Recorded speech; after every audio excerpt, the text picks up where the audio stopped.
প্রভু যীশু খ্রিস্টের নামে আমি পাস্টার এস কুমার আরেকটিবার নতুন ভিডিওকে নিয়ে আপনার সামনে চলে এলাম। আজ আমি আপনাদের কাছে আমার জীবনের বিষয়ে আপনাদেরকে জানাতে চাই কিভাবে প্রভু যীশু খ্রিস্টকে আমি পেলাম, কোন অবস্থায় প্রভু যীশু খ্রিস্ট আমার কাছে এলেন এবং আমি প্রভু যীশু খ্রিস্টকে পাওয়ার পরে কিভাবে চলছি। আসুন ভিডিওটি শুরু করার আগে আপনার সকলের কাছে অনুরোধ রইল, যারা এই চ্যানেলে নতুন রয়েছেন তারা অবশ্যই চ্যানেলটিকে সাবস্ক্রাইব করে রাখবেন এবং বেল আইকনটি বাজিয়ে রাখবেন, যাতে যখন লেটেস্ট ভিডিও আপলোড করি তার নোটিফিকেশন আপনি সবার আগে পেয়ে যান। আমি 2001 সালে প্রভু যীশু খ্রিস্টকে বিশ্বাস করি। তখন আমি খুবই সমস্যার মধ্যে দিয়ে যাচ্ছিলাম। আমি মানসিকভাবে খুবই অশান্তির মধ্যে ছিলাম, কিন্তু সেই সময় আমি আমার জীবনের কোনো রাস্তাকে আমি খুঁজে পাচ্ছিলাম না, উদ্দেশ্যকে আমি খুঁজে পাচ্ছিলাম না। একটা দিশেহারার মতো অবস্থা আমার জীবনে ছিল। আমি তখনও ধর্মকর্মে বিশ্বাস করতাম এবং একজন ভক্তিমূলক পরিবারে আমার জন্ম।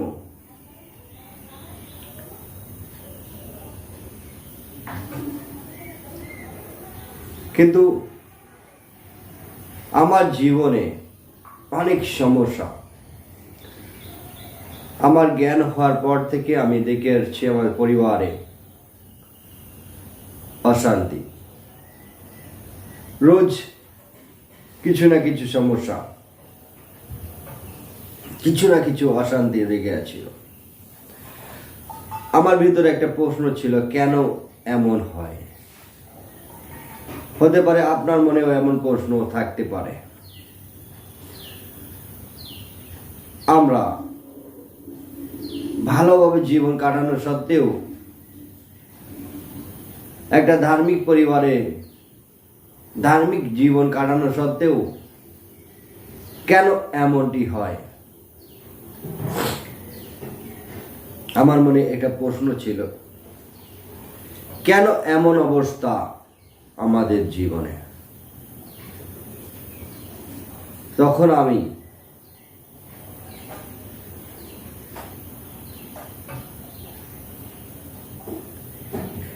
ঈশ্বরের উপরে আরো বেশি করে ভরসা করতে শুরু করি।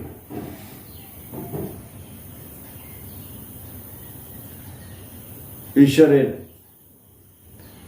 শরণাপন্ন হওয়ার চেষ্টা করি।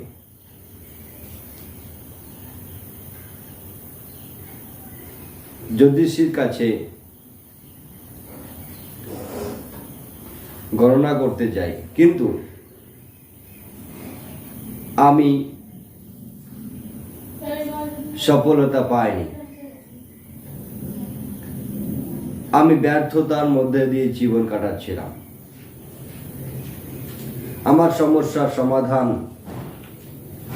হচ্ছিল না। তখন আমি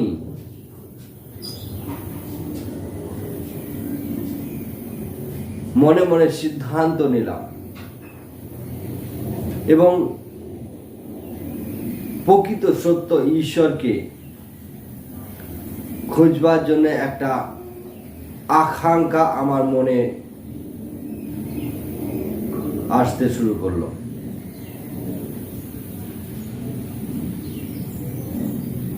আমার মনে এরম চিন্তা এলো, হয়তো এনারা ঈশ্বর নন, হয়তো অন্য কোনো ঈশ্বর আছেন যিনি আমার সমস্যাকে সমাধান করতে পারেন। তখন থেকে আমি মনে মনে বলতে শুরু করলাম, সত্য যদি কোনো ঈশ্বর থাকেন তাহলে তিনি আমার কাছে আসুন এবং আমার সমস্যাকে সমাধান করুক। আমি অনেক চেষ্টা করেছি, আমি পাইনি। সত্য শাস্ত্র বলে আমাদের বুদ্ধি, আমাদের জ্ঞানের সাহায্যে, আমাদের শক্তির সাহায্যে আমরা ঈশ্বরকে পেতে পারি না।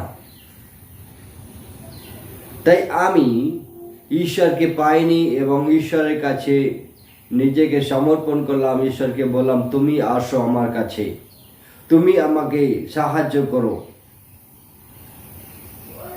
যদি তুমি আমার কাছে আসো তাহলে আমি তোমাকে সেবা করব, না হলে আমি আর কারোর সেবা করব না। আমি নাস্তিকভাবে জীবন কাটাবো। সেই সময়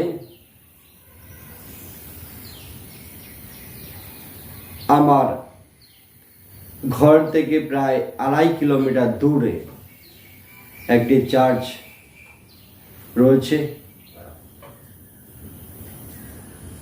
একজন ফাদার, তিনি আমার বাড়িতে আসেন, আমাকে চার্চে যাওয়ার জন্য আমন্ত্রণ জানায়। আমি পরের দিন কাজ থেকে এসে সে চার্চে যাই। আমাকে একটি কাজের বিষয় বলা হয়, একটি কাজের অফার আমাকে দেয়া হয়। বিশেষ যিশু সম্বন্ধে কিছু তখন আমি জানতে পারিনি, কিন্তু তার কিছুদিন পর একদিন রাতে আমি ঘুমাচ্ছিলাম আর একটি স্বপ্ন দেখি। সেই স্বপ্নের মাধ্যমে আমি দেখি একটি সরু রাস্তা দিয়ে প্রভু যীশু খ্রিস্ট, অর্থাৎ সাদা বস্ত্র পরে একজন লম্বা ব্যক্তি হেঁটে চলেছেন এবং দুপাশে বহু লোক, তারা যিশু যিশু চিৎকার করছেন। আমি বুঝতে পারলাম যিশু খ্রিস্ট যাচ্ছেন। তো আমার ঘুম ভেঙে যায়। আবার পরদিন রাতে আবার যখন আমি ঘুমাতে যাই, তখন প্রভু যিশুকে একটি প্রশ্ন করি, ঠিক আছে, আমি তোমাকে বিশ্বাস করব, কিন্তু কি লাভ হবে? এতদিন তো এত কিছু করেছি, করে আমার জীবনের অবস্থা এই এসেছে, এই পরিস্থিতির মধ্যে আমি এসেছি। তোমাকে ডেকে কি হবে? আমার ভবিষ্যৎ কি হবে? তো সেই দিন রাতে আবার একটি স্বপ্ন দেখি।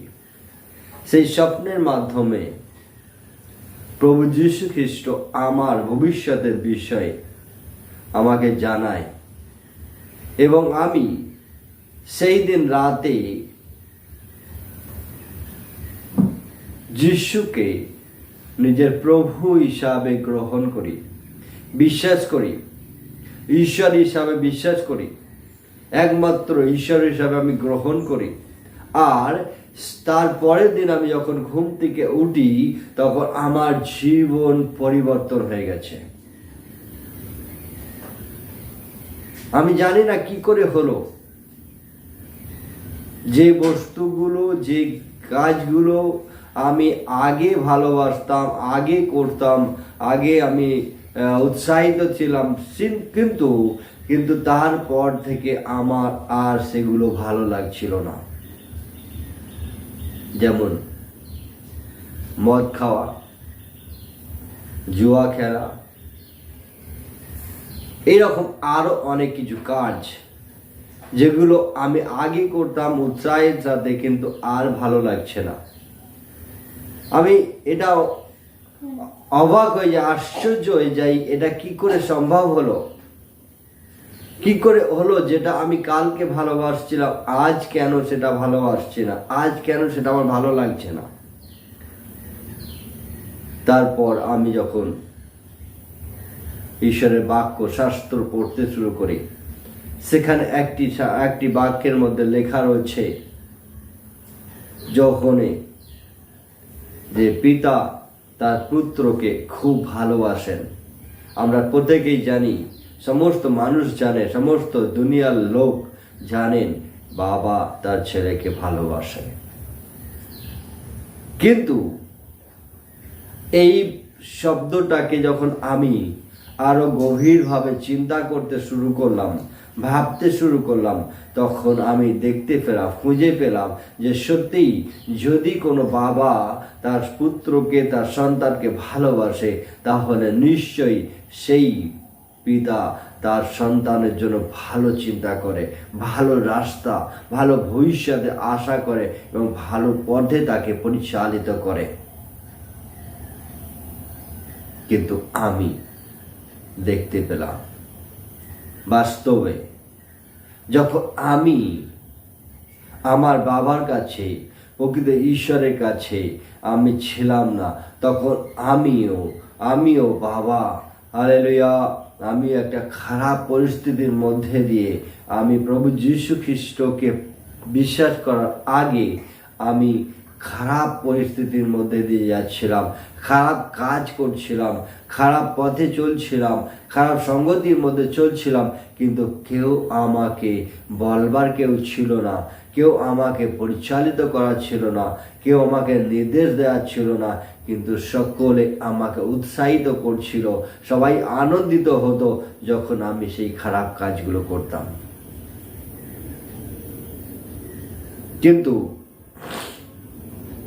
যখন আমি প্রভু যীশু খ্রিস্টকে বিশ্বাস করলাম, পেলাম, তাকে ভালোবাসলাম, তখন তিনি আমার জীবন থেকে সেই খারাপ স্বভাবগুলোকে, খারাপ জিনিসগুলোকে আমার জীবন থেকে তিনি সরিয়ে দিলেন, কারণ তিনি আমাকে সত্যিকারের ভালোবাসেন। প্রকৃত পিতা তিনি। তো পিতা তার পুত্রকে ভালোবাসেন, এই জন্যে পিতা চায় না আমার পুত্র, আমার সন্তান কখনো খারাপ পথ অনুসরণ করুক, খারাপ কাজ করুক, খারাপ বিষয় নিয়ে সে এগিয়ে যান।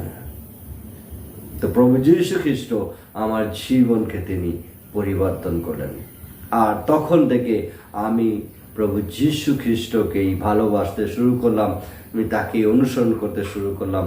আজ